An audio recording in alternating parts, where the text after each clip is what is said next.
The Jared Dillian Show. I'm Jared Dillian. This is the Jared Dillian Show. If you want to call to talk about your money, please call 844-305-7800. That's 844-305-7800. This is the Jared Dillian Show. Had a good day today in the markets. It was a good day. Definitely not the best. I've had bigger and better days, but it was very good. It was very good. And not only did I make a lot of money, but a lot of my trades made money. It wasn't just dominated by a couple of trades. It was a lot of things that were working, which is a product of good portfolio construction and planning ahead, which is what I've been doing for the last couple of months. Planning for a time like this when value outperforms. Trading can be very hard. And, not everybody is a trader. Most people are just long-term investors. But, for people who do trade actively, trading can be very hard. Occasionally, it is very satisfying. And every once in a while, you have really good days. Now, I can tell you that I generally don't remember the good days. I remember the bad days. I don't remember, really, the good trades, I don't remember. That's not true. I mean, I do remember them. But the adrenaline that is associated with big losses creates stronger memories.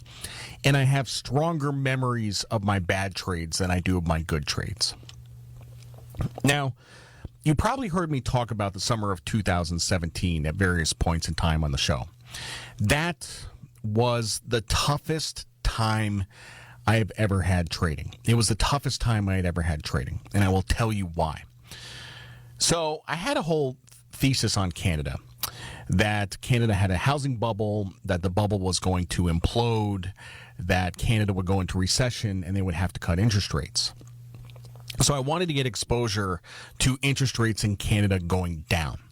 Now, I wasn't looking at long-term rates. I was looking at short-term rates. Now, if you're trading short-term rates in the U.S., you can trade either Fed funds futures or Eurodollar futures.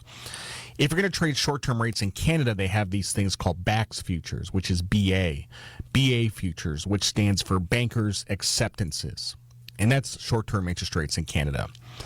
And I had a very large bet that Canadian interest rates would go down. So what happened was, it was May of 2017, and I went to Paris on vacation. And before you say, man, you are such a cake eater, going to Paris for a weekend. Yes, I did go to Paris for a weekend, but I don't usually do these sorts of things. And I stayed in an Airbnb that was $96 a night, so don't come at me with that. But I went to Paris for a weekend, and I came back, and I got off the plane in Charlotte, and I opened the Bloomberg app on my phone. And I saw that my BAX futures were down 16 points, which was a massive move. And I'm like, ooh, something's wrong. So I did a little digging. And as it turns out, the deputy governor of the Bank of Canada is this woman named Carolyn Wilkins. She gave a speech, and she said that the Bank of Canada was going to normalize interest rate policy, which meant that they were actually going to hike rates. And I said, that's impossible. That's absolutely impossible. Canada is on the brink of recession.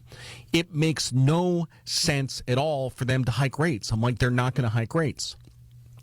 So a couple days go by, and the BAX futures keep getting killed every single day. They're going down 12 ticks and 10 ticks and 14 ticks, and I'm losing money like crazy. And then sure enough, they hike rates. They hike rates. So at this point, I'm sitting on a big pile of losses. I'm sitting on like $180,000 in losses, which is a lot. It's a lot of money.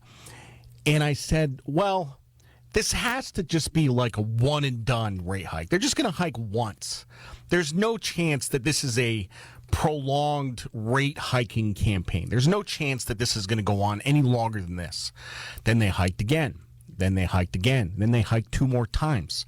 They hiked 5 interest rates. They hiked interest rates 5 times in total. And I did not cut the position. And the reason I did not cut the position was because I was so emotionally married to this position, and I believed that I was right. I truly believe that I was right. I believe that the Bank of Canada was wrong. I believe that the market was wrong. And I ended up getting into a fight with the market. And by the time all was said and done, I had lost well over $500,000. And that was debilitating, demoralizing, all those things. And I remember sitting at my desk in my office and just watching my P&L get killed on a daily basis, just bleeding money. And I remember like just the amount of stress that I was experiencing. And I was doing the opposite of what I tell people to do. What I tell people to do is, if you have a position that is causing you stress, you should liquidate the position to free up emotional capital. And that's not what I did. I hung on to it. I hung on to this position. And like I said, I lost over $500,000. And I was not a happy camper. I was not happy. The whole summer, I was absolutely miserable. So I stuck with the position, and just very stubbornly, I was very stubborn about it. And I said, well, they're going to cut rates sometime, right? We're going to have a recession at some point. So I think they're done hiking rates. So I'm going to hang on to this position and see if it comes back. And that actually ended up being the right decision, because a year later, they started to cut interest rates again, and then coronavirus hit, and they cut interest rates all the way to zero. And I made back my $500,000, and then I made another $500,000. So it worked out in the end. But that summer of 2017 was one of the most stressful times in my life. And I vowed never to do that again. And, I make it sound easy. Oh, you just hold on and it comes back. They didn't have to work out that way. They could have kept hiking interest rates. It could have gotten worse. And it was so bad. It was so bad that I actually got a call from a risk manager at my broker. And she called. She says, "Are you okay? Is everything okay?" And I'm like, "Yeah, we're fine over here. Everything's fine. Just don't pay attention to what's going on." Oh my God. It was bad. It was really, really bad. That's the hardest money I've ever made, for sure. But it was not fun. And I never want to go through that again. So you learn from this stuff. Now, if I was working in a hedge fund and I had this position on, and I did the same thing, I would have been fired. I would have been fired for not having any risk controls, for not having any risk management. If you're working as a professional money manager, you just can't let your losses run like that. And like I said, it worked out for the best, but what you're supposed to do is cut your losses and move on to the next trade. Interestingly enough, I didn't cut my losses, and I held on, and I ended up making a ton of money. But that was no fun, and I never want to go through that again. And I vowed to be more disciplined about risk in the future. So am I more disciplined about risk? Probably not. And I probably learned the wrong lesson from that experience.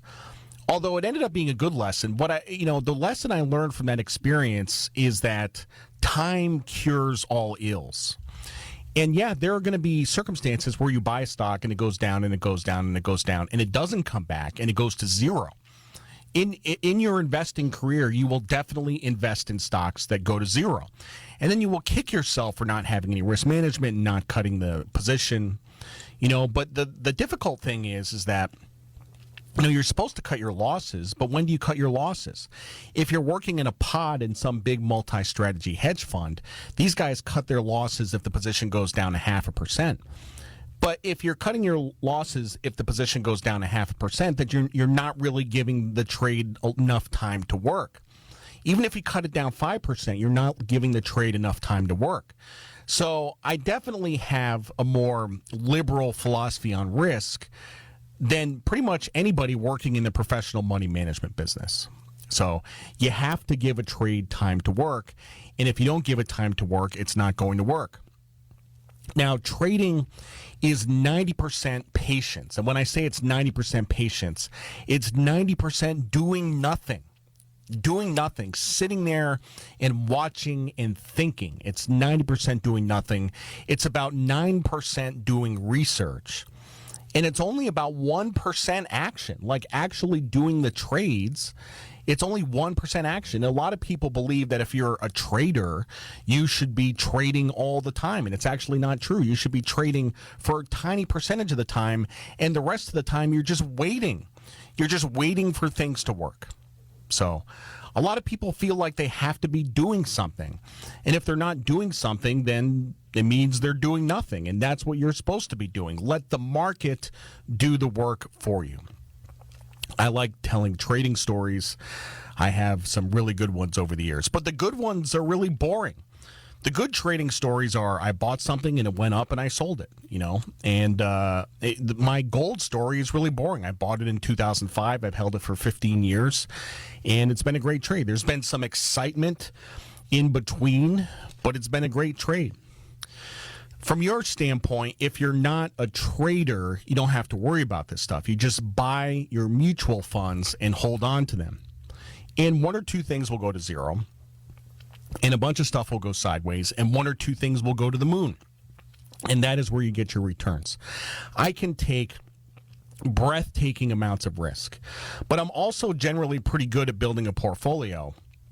So even if I am taking huge amounts of risk, a lot of it is offsetting. In the case of the BAX futures, it was not, and the problem with that was I had 100% conviction, and some donut at the Bank of Canada had different plans. Adjust the size of your positions relative to the risk and volatility, and adjust the size of your positions relative to your conviction. If you do that, it's impossible to blow yourself up. You may make millions being 100% in Bitcoin, but you may blow up. If you want to play this game, you have to steer clear of the cemetery. I'm Jared Dillian. This is The Jared Dillian Show.